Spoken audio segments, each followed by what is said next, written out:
Okay, here's what's happening. The COVID-19 pandemic has meant gyms have closed and many people have been spending a lot of time at home. So, it's an appropriate moment to try out an at-home exercise bike. Meet CAR.O.L, which stands for Cardiovascular Optimization Logic. The makers say this bike can give you the same cardio benefits of a 45-minute jog in less than 9 minutes with only 40 seconds of hard work. Yes, you did hear that correctly. The makers say this bike can give you the same cardio benefits of a 45-minute jog in less than 9 minutes with only 40 seconds of hard work. Now, the specific ride that claims to do that is called the Intense Ride, and it begins with a 2-minute slow pedal warm-up, then a 20-second sprint going as fast as you can, followed by 3 minutes of recovery pedaling and a final 20-second sprint with 3 minutes of slow pedaling and mindful breathing to end on. And the bike uses artificial intelligence to get to know your ability. But before we get into all of that, now is a good time to tell you, if you'd like to see more videos from the healthHackers YouTube channel, hit the subscribe button. It's free. So now, let me take you back to the start of my trial with CAR.O.L. Wow.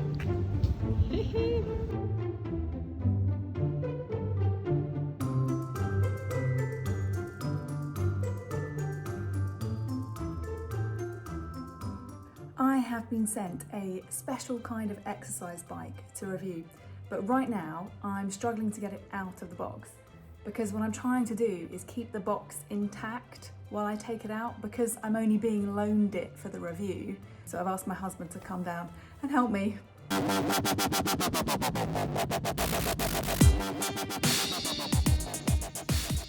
I guess the basic structure is here. We just need to clamp the bits together.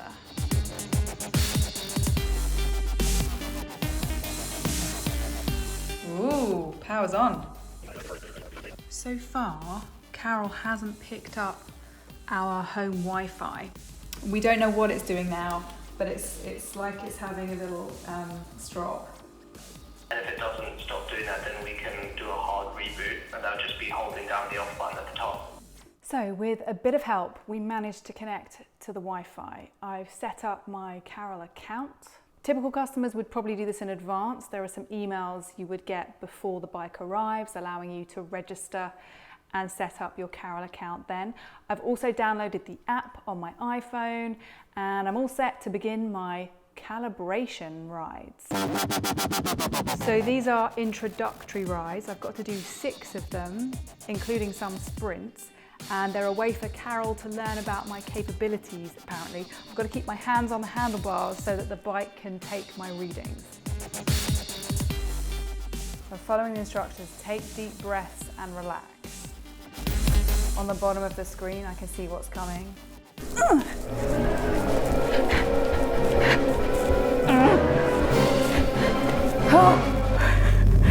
Ratna, tell me what is so special about the CAR.O.L bike? So CAR.O.L is the only exercise system in the world who will get you fit in just 40 seconds of hard work, and you're not going to need to shower or change clothes because you're not going to sweat. It is controlled by artificial intelligence called CAR.O.L, and all you have to do is log in and ride. She will be monitoring your performance, biometrics, and we've collected a little bit of information about you as well when you register. And together with the calibration rides that we do, she's constantly learning about you and constantly pushing you. So in every single ride, expect a new ride. So what I want to do is test the claims on the website and in the marketing material about using it 3 times a week. So I'm going to do, you recommend 2 intense and 1 fat burn for variety a week. Yeah, exactly. And I think you'll enjoy the fat burn also because just again, from what our users' feedback, they say the fat burn gives you the biggest endorphin boost ever. FYI, there are 2 fat burn settings. One has 30 sprints that are 8 seconds each with rests in between. The other is double that number with 60 sprints. How's your fat burn? Have you done it yet? Yeah, I did. I found that with the fat burn setting, I definitely perspired a little, whereas I don't perspire with the intense. Yes, so just to caveat this, on the fat burn, you are going to perspire, but the reason you sweat more you sweat on fat burn is because it's longer. The alleged benefits of the bike seem to have a lot to do with glycogen depletion. That's when your body uses stored sugar in your muscles. Carol calls that process the holy grail of exercise and says glycogen depletion triggers molecular changes that make you fitter, leaner and healthier. There's a chart in one of the Carol brochures claiming to show how long it takes for different methods of exercise to deplete glycogen. It says the bike's 10 to 20 second sprints achieve the same glycogen depletion that you'd get from at least 30 minutes of CrossFit training, 45 minutes of spinning, or 45 minutes of jogging. It's been 3 days since I got Carol and I've now completed all my 6 calibration rides, so it's time to begin my first proper intense ride. Remember, this intense setting, this has those 2 20-second sprints. That's apparently the equivalent of a 45-minute jog in terms of cardiovascular benefit. So where did the figure of 45 minutes come from? As you know, the American Council on Exercise, which is America's watchdog, they are an independent non-profit authority that evaluate all kinds of fitness options. When I spoke with Cedric Bryant, Dr. Cedric Bryant, the president of ACE, and he said, well, yeah, fine, let me test it. And so he paid quite a lot of money for Dr. Lance Dalek, who is at the Sports Science Institute at Western University at Colorado. It's a mouthful. And he subjected people for 8 weeks on CAR.O.L and on the government exercise guidelines, which are 30 minutes of moderate intensity exercise 5 days a week. So the people who did the 30 minutes per day for 5 days a week, 150 minutes in total, improved their fitness by 6%. CAR.O.L group improved by 12%. That's double your fitness game in the same amount of time, 8 weeks, but obviously a much shorter time commitment.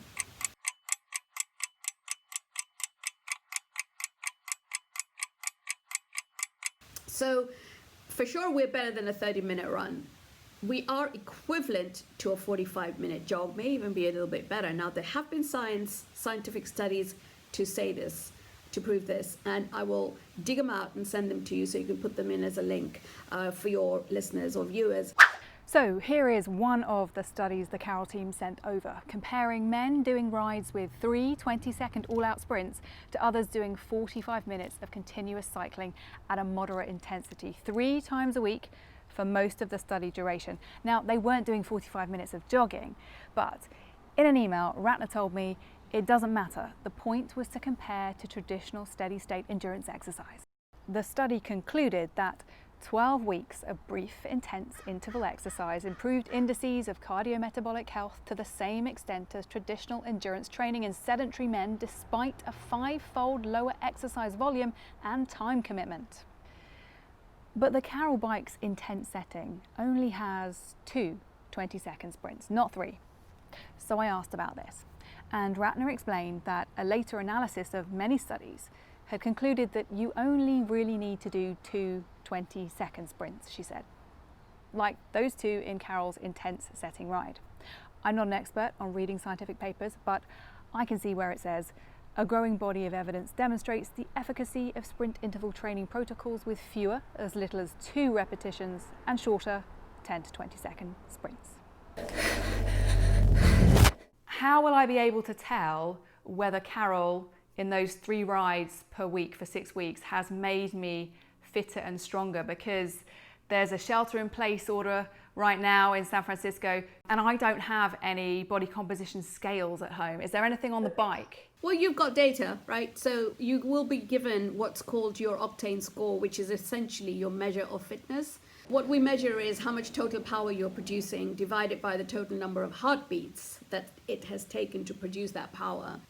Now, I can't tell you that your OS number is the exact same as your VO2 max number, but I can tell you that your improvement in OS, your Octane score, will be the same as your improvement in VO2 max, because we've tested that time and time and time again, independently, on television even, and it's worked out that way. I'd pretty much be shocked if you didn't increase your fitness by 10% at least, hopefully 20. 6 weeks, maybe not 20, maybe 10, 15, something like that. You should lose some body fat percentage. In terms of muscle, you may gain a little bit of muscle, but we're not strength training, remember. Now, when somebody who did CAR.O.L for 30 days and stopped all other exercise that she did, big exercise, I just didn't believe CAR.O.L, and she was already pretty lean, and she lost weight, body fat, by doing CAR.O.L 3 times a week only for 30 days. But she also gained muscle mass. And I asked our scientists, I said, how's that possible? And the answer they gave was that the stimulus is so potent that it affects other parts of your body. They don't know how yet. It really is very cutting edge, bleeding edge science. Easy start. The instructions say pedal very slowly.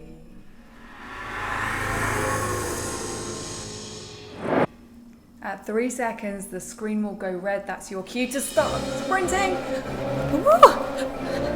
This is tougher than the calibration. So at the end of that first intense ride, it shows my power, my Octane score, and my heart rate, which is within target. Tell us about that magic that happens in those 20-second sprints, those 2 20-second sprints. In the first 10 seconds, what happens is you will go right up to supramaximal power. The minute that happens, you're only able to hold your power for a fraction of a second. That's when CAR.O.L knows you've hit supramaximal. After that, your power is going to start to drop. When you hit that supramaximal, your glycogen stores are being depleted. It's called rapid glycogen depletion, so it happens within the first 5 to 10 seconds of the first sprint. Go hell for leather. Faster, harder, as fast as you can. And by the end of the first sprint, the complete depletion has happened, right? The trigger happens within the first 5 to 10 seconds at the time that you reach your peak power, and you hold it for a fraction of a second. That's the signal to the body to say, oh, something's not right here. Come on, we got to get fitter. Otherwise, this person is going to be extinct as a species. That's too slow. There's a tweak to use a sprint. Now, when the glycogen depletion is triggered, and depletion happens in the next 10 seconds or so, you also get massive amounts of a molecule called AMPK. This is a molecule that's responsible for turning on your survival and therefore your longevity pathways. Think of it as soldiers. And once the glycogen depletion is triggered, these soldiers come out of their barracks. And in the next sprint, the next 20-second sprints, they come out guns blazing, firing, and they recruit other soldiers, principally PGC1 alpha, which is a master switch, also a part of the whole survival and longevity pathways that we humans have. And together, they form a mega army. And the mega army's job is to make sure that the threat that the body has just felt, which is a tiger coming around the corner to eat you, or something, you are under threat, that threat is defeated, so that the next time the same threat happens, the tiger comes around, you're better able to deal with it. You can relax. Your saber-toothed stalker has turned back. But isn't it bad for us to make our body think we are under such a threat so often? No, not at all, because you're not doing it in a chronic way. You're doing it 3 times a week, and the stress response or the stimulus is so short. If stress is chronic, which is all the time, which is our generalized stress, which pushes your cortisol levels on a consistently high basis, that is bad. That's not good. We don't create that kind of stress. I just finished the fat burn setting, and I'm wondering what it means if your heart rate is higher than the target. Well, the target heart rate is always going to be your between 80 to 90% your max heart rate, right? Everybody goes beyond that. I go beyond to 110, 115 sometimes. In itself, that's not so dangerous. What is dangerous is if you are not recovering fast enough. And when that happens, the ride will automatically abort and you are locked out of the system. We'll get a notification, you get a notification, we'll have very quick analysis of your data. So I completed my second intense ride of week 2 today. Those 2 20-second sprints feel tough, which makes sense because Carol's artificial intelligence technology is supposed to know how hard to push me each time. But the good news is, on that intense setting, the ride is over in less than 9 minutes, and there are only really 40 seconds of hard work. I'm enjoying such short workouts, and I especially like it when the bike tells me this. Congratulate yourself. You've just done your workout for the day. As you get fitter, she'll make it harder. If you struggle, she'll make it easier. Or if you are where she wants you to be, there'll be no change. So here's something I noticed. Does that look like a camera to you? Well, the camera is there for when we will be able to offer you the ability to stream other classes should you wish. Maybe also for community purposes if you want to ride with your friends. At the moment, you can save your profile so you don't have to log in every time, but we will get to facial recognition as a login later on. Oh no, Carol, what is going on? It's the start of week 2 and I can't log in. Good news, Carol is working again. We had a handy email from the Carol support team and we did some fiddling around with the settings. We unplugged it, plugged it back in, and it's working again. Like the wind. Even faster. This isn't the time to give ground. Okay, something I want to add in here about technical issues. When I got to the end of week 2, I couldn't get the bike to work again. Turns out this plug wasn't fully pushed in here. So if you get a Carol bike, treble check that this is pushed in all the way, really firmly. It is week 4 and I've been getting muscle soreness, which I wasn't expecting from doing such short bursts of exercise only 3 times a week. And while I'm doing those fast sprints, especially in the fat burn setting where there are more of them, I feel like my arms and upper body are taking pressure and working too. The Carol team recommends leaving 24 hours between rides. An important thing Ratna mentioned, you've really got to keep your hands on the handlebars constantly throughout the ride so the bike can get continuous readings and then work out your stats as accurately as it can. And apart from the intense setting and the 2 fat burn programs, the bike has a couple of other settings too. There's an energizer ride which has 2 sprints of 10 seconds each, and there's a straightforward free ride setting that I'm doing right now where you can just do your own thing. Also, there are 6 different audio programs that you can use with certain rides. So you can pretend you're escaping from a tiger, for example.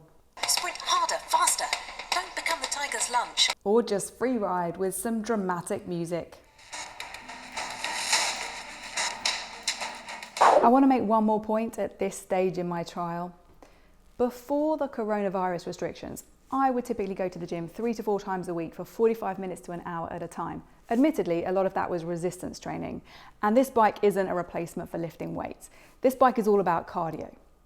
Now, only using Carol 3 times a week does feel like I'm not doing much.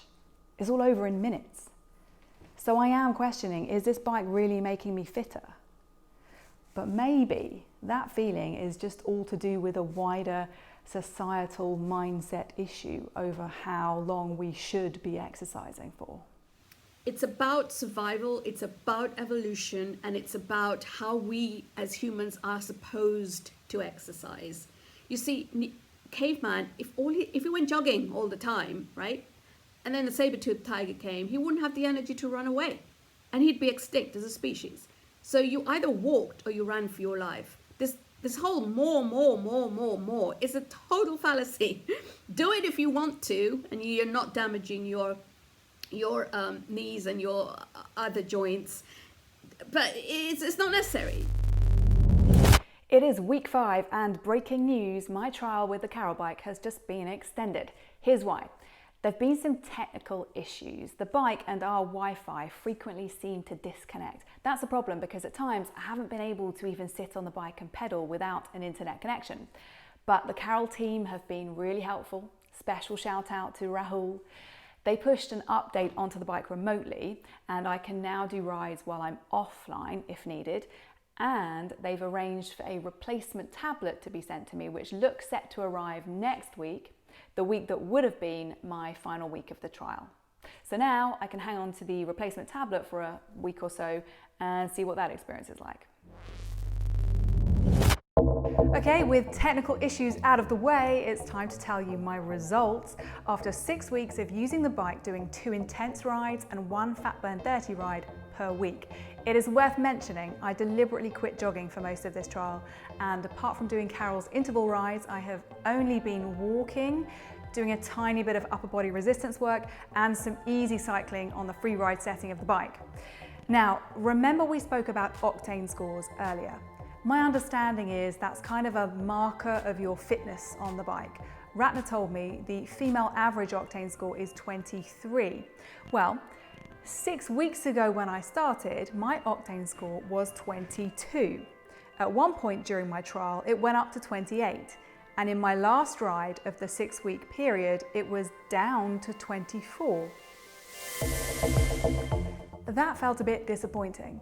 But when I emailed Ratna for a comment on this, she explained that Octane scores can vary day to day depending on things like your level of rest.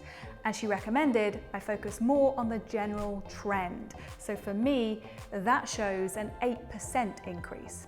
Admittedly, that hasn't met the 10 to 20% improvement in fitness score that the CAR.O.L brochure said to aim for, but I guess everybody's different. Ratna also added this: from the analysis of your data, it does seem like you do not conduct very well with the heart rate handheld monitor. Some people don't. It depends on their heart axis. For these individuals, we suggest they use a chest belt. Now, I can't tell you whether the rides have made any difference to my body fat, blood pressure, cholesterol, etc. Because in the midst of a coronavirus crisis, this video was only ever going to be my experience of using an at-home bike while I am at home. But in the 8-week American Council on Exercise study mentioned earlier, it showed the group of people who used CAR.O.L 2 to 4 times a week for around 10 minutes at a time saw more favourable results in cardiorespiratory fitness, systolic blood pressure, waist circumference, and some cardiometabolic markers than the other group that had been doing around half an hour of aerobic exercise 3 to 5 days a week. Let's talk about the price tag. So it's around $3,000 and £3,000 to buy, and then there's a monthly subscription fee of, is it £12 a month? It's £12 a month for a household. That's up to 8 users. I think people need to understand that this is not a regular exercise bike or a spin bike. We have brought the laboratory equipment, which costs $10,000 upwards, plus an exercise physiologist, wrapped it into CAR.O.L and priced it at $3,000, which is about the price range that you'd pay for, some very popular spinning bikes, for example, in your home. The hardware is, solid commercial grade steel, 67 kilos. It's heavy machine, top grade everything. The heart rate monitors are patented. They're actually ECG measures. So we haven't skimped on anything.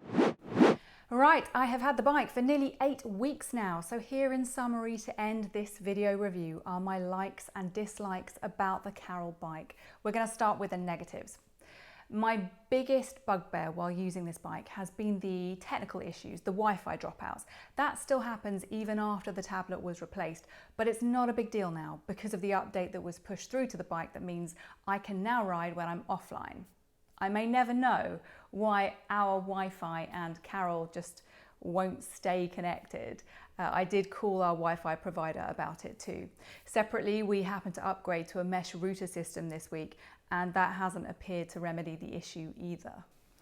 Also, the CAR.O.L team very kindly sent me a chest belt after Ratna pointed out that I wasn't conducting very well with the heart rate monitor on the handlebars. Unfortunately, so far, at the time of recording this piece to camera, the chest belt and the bike are not linking up with each other, despite troubleshooting with the CAR.O.L support team. It shouldn't be anything to do with our Wi-Fi because I'm told the chest belt uses radio frequency. My next dislike is if my heart rate hasn't been conducting very well via the handlebars. It's making me question the validity of the data I have about my performance on the bike. And here's something interesting. My husband has done the intense ride only 3 times, and his data shows his Octane score has increased by 14%. My final dislike would be that it took over an hour for 2 of us to put the bike together. I felt it was too heavy for me to do by myself. The gross weight on the box is 68 kilos. Here are my likes. I like that research seems to suggest 2 20-second sprints on CAR.O.L in those intense rides can provide an effective cardiovascular workout, and I don't even sweat, so I don't need to wash my hair afterwards. I like that the CAR.O.L team are very helpful in trying to resolve technical issues. And finally, I like that I can see my scores on the website and the app, and there's a leaderboard with other users too. So in conclusion, I would like to keep using the CAR.O.L bike, even when my gym is allowed to reopen. That American Council on Exercise study kind of swung it for me. Before I go, please check out the description text that goes with this video if you want to see details of a healthHackers discount. You might want to get a CAR.O.L bike. And standard warning, as always, nothing in this video should be considered medical advice. Talk to your doctor about your health and your concerns. If you like this video, hit the like button. I'd love that. That's it. Thanks for watching. Bye-bye.